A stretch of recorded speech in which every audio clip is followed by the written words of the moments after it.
Assalamualaikum warahmatullahi wabarakatuh. Good evening and also good morning for process and regular classes. Welcome back to English class with me. In this meeting, I would like to explain about how to make a question or questions. Jadi dalam pertemuan kali ini, saya akan menjelaskan bagaimana menyusun kalimat tanya dalam bahasa Inggris. Well, in this presentation, my explanation will be divided into 3. Jadi penjelasan saya akan terdiri jadi 3 part. The first part is identifying verbs into action verbs and non-verbs. Jadi yang pertama kita akan menjelaskan atau berdiskusi bagaimana mengidentifikasi verb atau kata kerja dan bagaimana membedakan action verbs dan non-verbs. And the second one is knowing question words atau mengenal kalimat tanya. And the last one is structuring a question atau menyusun sebuah kalimat tanya. Okay, in identifying verbs, we need to know how to differentiate or how to know a verb in a sentence. Jadi dalam sebuah kalimat itu bisa dikatakan kalimat lengkap apabila terdiri dari subjek and verb. A complete sentence must consist of at least subject and verb. Namun demikian, verb sendiri itu jenisnya banyak ya. There are several classification of verb. Jadi saya mengklasifikasikan itu berdasarkan 2 jenis. Jenis pertama itu berdasarkan waktu atau tenses ya. Tenses sendiri merujuk pada waktu atau konteks kalimat itu kapan terjadi. Bisa present atau saat ini, past atau masa lalu, participle, progressive, future atau di masa depan atau yang belum terjadi seperti itu. Dan masing-masing tenses atau masing-masing konteks waktu sebuah kalimat memiliki dua tipe yang berbeda. Action and non-action verbs. Jadi masing-masing dari ini itu punya 2 jenis verb yang berbeda, yaitu action dan non-action verbs. Dan masing-masing konteks kalimat tentunya memiliki jenis action dan non-action verb yang berbeda. Dan dalam meeting kali ini, saya hanya akan fokus pada present ya, atau dalam bentuk konteks kalimat saat ini atau yang secara umum ya, saya tidak akan menjelaskan past, participle, progressive, ataupun future. Oke, sampai sini saya akan menjelaskan bagaimana membedakan action verbs versus non-verb. Jadi action verb sendiri itu adalah kata kerja yang tampak dan ada tindakan yang terjadi. Ya, jadi dalam sebuah kalimat itu nanti kalau verbnya itu terlihat tampak dan ada action itu berarti dia masuk dalam kategori action verb atau mengandung tindakan. Contoh ya. Ada 4 contoh di sini. Saya ambil berdasarkan subjek yang berbeda. People use electric machines in any field of activity. Orang-orang menggunakan mesin-mesin elektrik dalam berbagai jenis bidang ya. Di sini ada use. Use itu konteksnya menggunakan. Seperti itu. They have a fixed external armature. Di sini ada have. Have itu memiliki ya. Memiliki ada tindakannya. An alternator represents the alternating current sources from the power plants. Represents atau mewakili. Itu ada tindakannya ya. Gas turbine operates a synchronous generator. Operates atau mengoperasikan. Jadi ada tindakan dalam kalimat ini. Itu disebut action verbs. Nah, kemudian ini nanti akan saya jelaskan setelah non-verbs. Sementara itu non-verb adalah kata kerja yang berfungsi untuk memberi arti atau melengkapi struktur syarat lengkap sebuah kalimat yang tidak memiliki kata kerja tindakan. Seperti yang saya jelaskan di awal itu, sebuah kalimat lengkap harus punya predikat. Bu, kalau misalnya kalimat itu tidak memiliki tindakan bagaimana? Contohnya yang paling sederhana adalah nama saya gini, saya Elok atau nama saya Elok, seperti itu. Di situ tidak ada kata kerja ya. Anda langsung bisa menyebutkan I am Elok. Dia Andi, namanya Andi. His name is Andy. Seperti itu. Jadi tidak ada tindakan, tapi di situ masuklah am, is, dan lain sebagainya ya. Saya kasih contoh dari teks. The asynchronous machines are robust and safe ya. Asynchronous machine ini aman.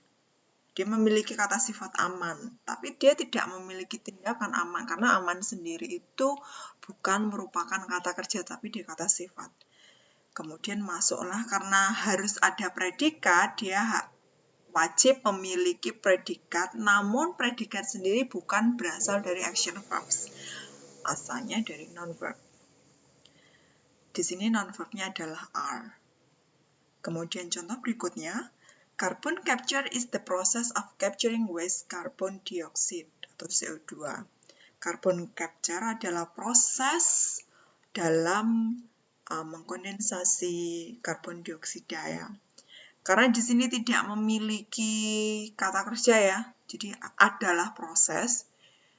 Adalah sendiri itu bukan sebuah action ya, jadi di sini kita perlu predikat, namun predikatnya itu dari non-verb. Di sini non-verbnya adalah is. Lalu bagaimana Bu membedakan kapan kita pakai are, kapan pakai is? Nah, ini merujuk pada subjeknya. Kalau subjeknya jamak, dia pakai are. Jamaknya tahu dari mana? Di sini ada is. Kalau singular, tidak ada sis, berarti kita pakai is. Ini konteksnya present. Oke, saya lupa belum menjelaskannya action verb. Action verb sendiri juga bentuknya untuk plural dan singular itu berbeda ya. Karena ini people jamak, dia pakai use, bukan uses. Karena have, di sini karena dia subjeknya they, jamak. Represents, dia singular, karena di subjeknya tunggal, maka predikatnya dikasih s. Kemudian yang terakhir, gasterbin ini juga singular, verbnya dikasih s. Detailnya bagaimana Bu? Saya masih bingung. Oke. This one. Present. Karena kita fokusnya hanya present ya. Saat ini. Non-action is MR. Is ini untuk singular. M itu untuk I. Tapi saya tidak mencantumkan I ya. Saya tidak menuliskan I. Gandengannya itu kalau singular is. Kalau I itu gandengannya M. I am. Hanya I ya yang gandengan dengan M. Dan are itu untuk yang plural atau jumlahnya jamak lebih dari satu. Sementara action sendiri itu do, does secara umum. Kalau jamak dia berarti start. Kalau yang saya maksud subjeknya ya. Kalau subjeknya jamak dia berarti start. Kalau subjeknya tunggal berarti dia starts. Kalau subjeknya plural berarti say. Kalau singular berarti says. Kalau jamak dia need, kalau singular needs. Seperti itu. Kalau jamak do, bla bla bla, singular does. Langsung ya ke contoh, balik lagi ke sini. People use, bukan uses. Kalau seandainya dia she, berarti she uses. They have, bukan has. An alternator represents, bukan represent. Gas turbine operates, bukan operate. Nah sebenarnya ini harus dipecah ya. Saya akan jelaskan di sini.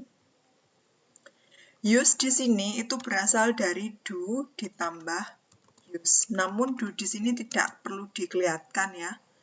Kalau khusus do ini tidak perlu diperlihatkan. Nanti akan saya beri contoh. Kemudian di sini ada do plus have. Khusus do tidak perlu disebutkan.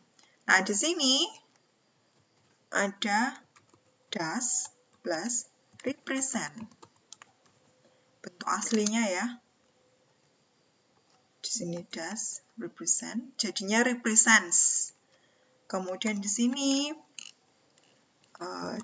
does plus operate.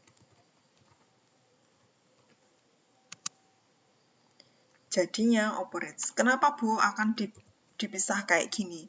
Kalau non-verb ada pecahan atau tidak? Tidak, kalau non-verb itu tidak ada pecahan ya. Kalau yang non-verb sendiri ini tidak ada pecahan. Yang di sini tidak ada pecahan, hanya di verb di sini. Fungsinya apa untuk memecah? Fungsinya ini nanti untuk menyusun kalimat tanya. Oke, sampai sini ya. Kalau plural ini berarti dikasih do, kalau singular does. Ditambah bentuk asli dari verb itu sendiri.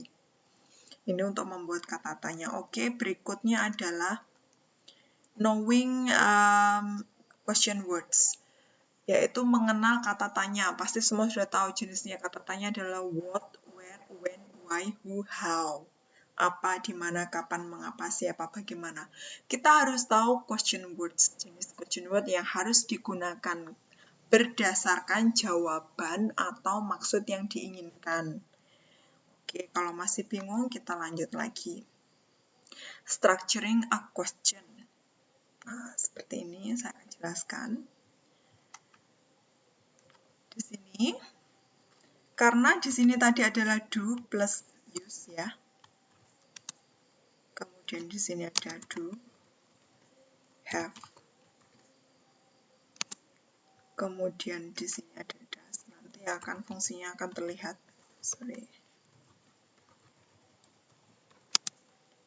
Kemudian di sini juga ada does plus represent.